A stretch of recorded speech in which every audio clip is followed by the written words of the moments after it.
Friends, আজ আমরা যে সমস্যার সমাধান নিয়ে আপনাদের সাথে আলোচনা করব, আমি 100% গ্যারেন্টি সহ বলতে পারি এই পৃথিবীর প্রত্যেকটি মানুষ তার জীবনের কখনো না কখনো এই সমস্যার শিকার হয়েছেন। হ্যাঁ, আজ আমরা আলোচনা করব বদহজম, গ্যাস, অ্যাসিডিটি, পেটে ব্যথা, এই সমস্ত সমস্যার সমাধান নিয়ে। আমরা সবসময়তেই চেষ্টা করি এই সমস্যার তাৎক্ষণিক সমাধান পাওয়ার জন্য, এবং তার সবথেকে সহজ পদ্ধতি হলো ওভার দ্য কাউন্টার ফার্মেসির থেকে গিয়ে কিছু মেডিসিন আমরা কিনে খেয়ে ফেলি। সেই মেডিসিন আমাদের তাৎক্ষণিক উপকারিতা তো দেয় ঠিকই, কিন্তু পরবর্তী ক্ষেত্রে সেই মেডিসিনের সাইড এফেক্ট আমাদের শরীরে কতখানি হতে পারে সেটা আমরা কিন্তু একবারও ভেবে দেখি না। এছাড়া বেশ কিছু মানুষ ইনস্ট্যান্ট রেজাল্ট পাওয়ার জন্য আপনার থামস আপ, কোকোকোলা, স্প্রাইট, এই রকম ধরনের বেশ কিছু কার্বোনেটেড ড্রিঙ্কস বা আপনার সোডা ওয়াটার খেয়ে ফেলেন, যেগুলির পার্শ্ব প্রতিক্রিয়া তো আরও ভয়ানক। কিন্তু মনে করুন, আপনারা যদি এমন কোনো একটি ঘরোয়া টোটকার সন্ধান পেয়ে থাকেন, যে ঘরোয়া টোটকা যে কোনো প্রকার হজমের ওষুধের থেকে, যে কোনো প্রকার কার্বোনেটেড ড্রিঙ্কসের থেকে আপনাকে দ্রুত উপকারিতা দিতে পারে এবং তার সাথে সাথে সাইড এফেক্ট জিরো, তাহলে কেমন হয়? নমস্কার, আমি কৃষ্ণার্জুন মুখার্জি, আর আপনারা দেখছেন আপনাদের ইউটিউব চ্যানেল হেলথক্রিপশন। আজকের ভিডিওতে আমরা এমন একটি ঘরোয়া টোটকা নিয়ে আপনাদের সাথে আলোচনা করব, যে ঘরোয়া টোটকা যে কোনো প্রকার মেডিসিনের থেকে দ্রুত উপকারিতা দিতে পারে। এই হোম রেমেডিতে সর্বপ্রথম যে ইনগ্রিডিয়েন্টস আমরা ব্যবহার করব সেটি হলো ফেনেল সিডস বা মৌরি বা সঁফ।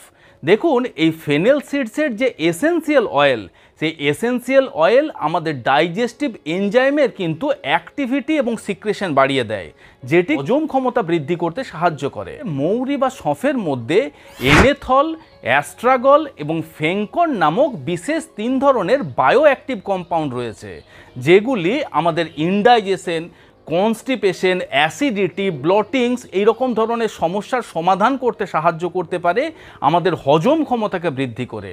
তার সাথে সাথে যদি আপনি ফেনেল সিডস বা মৌরি চিবিয়ে খেতে পারেন, তার মধ্যে রয়েছে প্রচুর পরিমাণে ফাইবার, যে ফাইবার আমাদের হজম ক্ষমতা বৃদ্ধির সাথে সাথে আমাদের কার্ডিওভাস্কুলার হেলথ বা আমাদের হার্ট হেলথকেও কিন্তু প্রোটেক্ট করে রাখতে সাহায্য করতে পারে।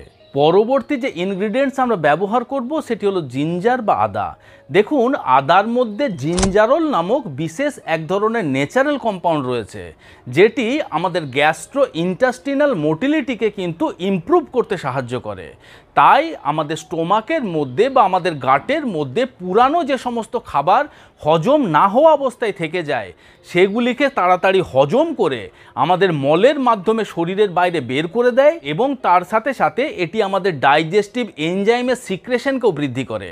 তার ফলে আমাদের হজম ক্ষমতা বৃদ্ধি পায়, এবং এই আদা আমাদের গা বমি ভাবকেও কিন্তু কম করতে সাহায্য করতে পারে। পরবর্তী যে ইনগ্রিডিয়েন্টস আমরা রেমেডির মধ্যে ব্যবহার করব সেটি অত্যন্ত গুরুত্বপূর্ণ, সেটি হলো ক্যারাম সিডস বা জোয়ান বা জৈন। এই জোয়ান বা জৈনের মধ্যে থাইমল নামক বিশেষ এক ধরনের মেডিসিনাল কম্পাউন্ড রয়েছে, যেটি আমাদের গাটের মধ্যে কার্মিনেটিভ এবং অ্যান্টিমাইক্রোবিয়াল এফেক্ট দিতে সক্ষম। তার ফলে ইনডাইজেশন, ব্লটিং, কনস্টিপেশন, ডায়রিয়া, এই রকম ধরনের সমস্ত প্রকার সমস্যার কিন্তু সমাধান করতে সাহায্য করে। এবং এই ক্যারাম সিডস বা জোয়ান আমাদের ইসোফেজিয়াল প্রেশারকেও কম করতে সাহায্য করে। তার ফলে জিইআরডি বা গ্যাস্ট্রো ইসোফেজিয়াল রিফ্লাক্স ডিজিজের সমস্যা সহজে হয় না, বা যদি আপনি একজন জিইআরডির পেশেন্ট হয়ে থাকেন, সেক্ষেত্রেও কিন্তু এই ক্যারাম সিডস অত্যন্ত উপকারী সাবিত হতে পারে। আমরা এই রেমেডির মধ্যে ব্যবহার করব ব্ল্যাক সল্ট বা বিট লবণ। দেখুন, এই বিট লবণ কিন্তু আমাদের লিভারের মধ্যে বাইলের প্রোডাকশনকে বৃদ্ধি করতে সাহায্য করে, এবং আমাদের শরীরে যখন বাইলের প্রোডাকশন বৃদ্ধি পায়, অটোমেটিক্যালি কিন্তু আমাদের হজম ক্ষমতা বৃদ্ধি পায়। এবং আয়ুর্বেদ চিকিৎসা শাস্ত্র অনুযায়ী এই বিট লবণ আমাদের যে জঠরাগ্নি বা ডাইজেস্টিভ ফায়ারকে অ্যাক্টিভ করতে সাহায্য করে। তার ফলে যে কোনো প্রকার হজমের সমস্যার সহজেই সমাধান হতে পারে। And last but not the least, যে ইনগ্রিডিয়েন্টস আমরা এই রেমেডির মধ্যে ব্যবহার করেছি সেটি হলো অ্যাসাফোটিডা বা হিং মাত্র 1 চুটকি হিং আপনার স্টোমাকে এবং আপনার স্মল ইন্টেস্টাইনে ডাইজেস্টিভ এনজাইমের সিক্রেশন এবং অ্যাক্টিভিটি প্রচুর পরিমাণে বৃদ্ধি করতে পারে এবং এটি আমাদের গ্যাস্ট্রো ইন্টেস্টিনাল মটিলিটিকেও কিন্তু ইমপ্রুভ করে। তো চলুন আমরা এখন জেনে নিই এই রেমেডি বানাবো কিভাবে।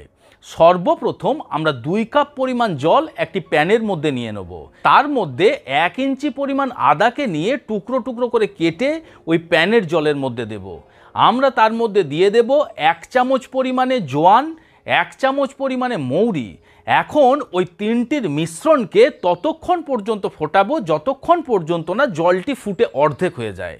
তারপর সেই মিশ্রণটিকে ছেঁকে নিয়ে ওপর থেকে আমরা দিয়ে দেব 1 চামচের 4 ভাগের 1 ভাগ বিট লবণ এবং 1 পিঞ্চ বা 1 চুটকি হিং। এখন সমস্ত মিশ্রণটিকে চামচ দিয়ে খুব ভালোভাবে মিশিয়ে নিলেই কিন্তু আপনার এই গ্যাস, অ্যাসিডিটি, বদহজম বা কনস্টিপেশনের থেকে মুক্তি পাওয়ার ড্রিঙ্কস রেডি। আপনি একবার ব্যবহার করে দেখুন, যে কোনো মেডিসিনের থেকেও আপনাকে বেশি উপকারিতা দিতে পারে এই হোম রেমেডি, আর তার সাথে সাইড এফেক্ট নেট জিরো।